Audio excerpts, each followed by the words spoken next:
The last 15 years of my life happened completely by accident. One day I'm doing the job, I was quite good at it, and the next day I'm the boss, I'm the manager.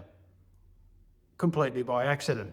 I didn't apply, I didn't do anything. Somebody just came along and said, guess what, next week you're the manager. And this is the way most management career starts. We all think it comes from qualifications and applying for jobs. It doesn't. It's just a tap on the shoulder. Guess what? Next week, you're the boss. This is how most people start their leadership careers. You get no training, you get no support, and you will get a lot of flack from your mates. All those things are guaranteed. And you will basically get thrown in the deep end. That's just how it goes. But what you don't realise at the time is that all the stuff that you were good at yesterday, and that's why you got the job as manager or the boss, doesn't help you today.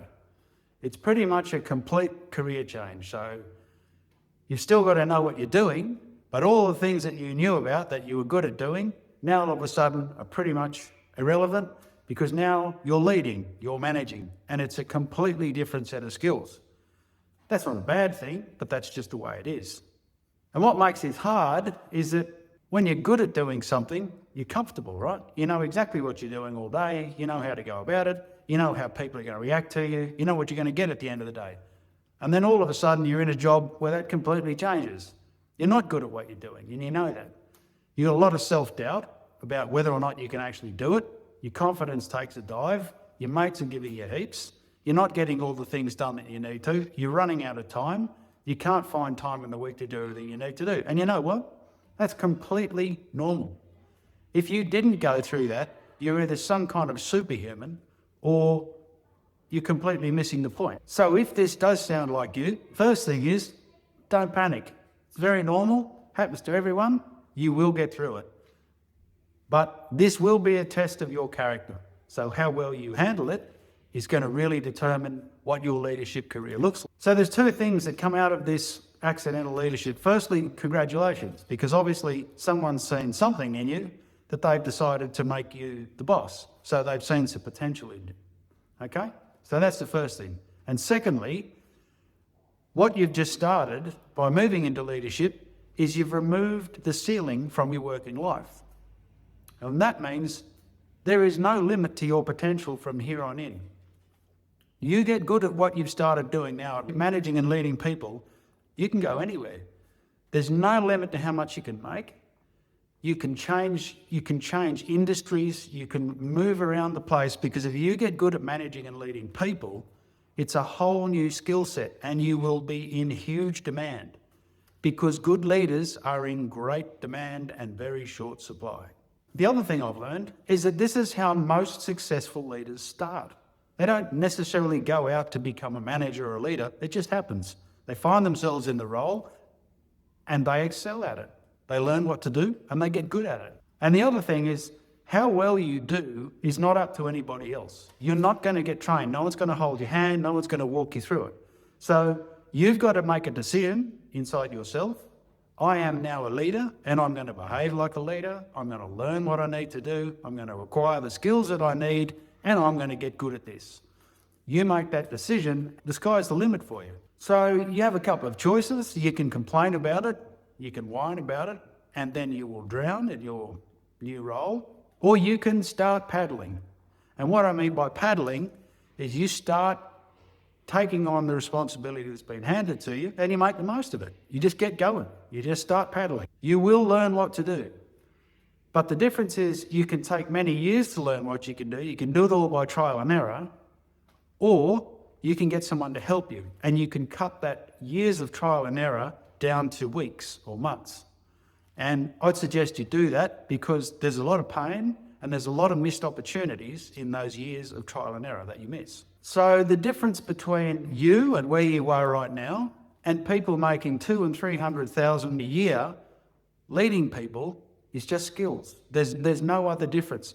It's not about qualifications. It's not about who you know. It's not about any of those things that people blame for their situation. It's just skills. And the good thing about skills, as opposed to some kind of, genetic ability or some ability you're born with, the thing about skills is they can be learned. And how fast you choose to learn them, that's completely up to you. So if you want to get at it and learn them, you can do it really quickly. And you can get good at this really fast. As obvious as it sounds, the success of your career overall will always come down to how well you can manage and lead other people. Your technical skills can only get you so far. Then you'll hit a ceiling with your technical skills. But with a career in management and leadership, there is no limit, right? So there's no ceiling. You will go as far as your skills allow you to go. So if you keep developing your skills, you get good at what you're doing, you will go a long way. The other big difference is you're not getting judged on just your abilities. As a manager and a leader, senior people are not just looking at you, they are looking at you, but what they're looking at is the results of your team. And this is the big change a lot of people struggle with. You're used to having to be responsible for your output, how much you get done, how good you are, the quality of your work, the speed of your work, the effectiveness of your work, your productivity. That's up to you, right? So that's you putting it out. Once you become a manager and a leader, you're in charge of everybody else's output. So what your team puts out, the quality of it, the productivity of it, how well it gets done, how many safety incidents there are, how it goes against budget, how it goes against all the other reporting you've got to do, that's totally up to you. And that's what you're going to get judged on. So if that's really good and really high, you're going to move fast. You don't need leadership training as we know leadership training. You need to learn how to lead. And these two things are very, very different. I've done lots of leadership training and I really enjoyed it and I've got a lot out of it. But I got a lot more out of it once I was more senior in my career. When you're getting started, what you need is to learn how to lead. And they're two really different things. There's very, very few leadership courses will actually teach you how to lead. Leadership courses teach you strategy, they teach you theory, and they teach you lots of things which down the track in your career will be quite handy.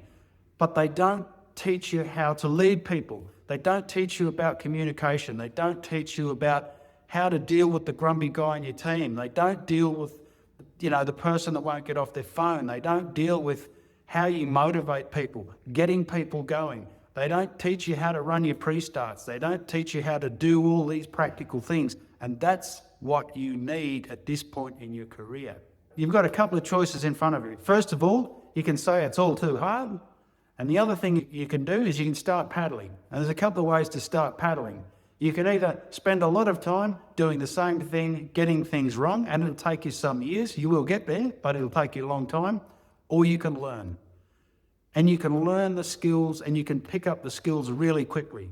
So I'm talking about taking that learning period from years, sometimes 5 years, 10 years. You can do it in weeks or months so that you're starting your career with all the skills that you need. It's actually that straightforward.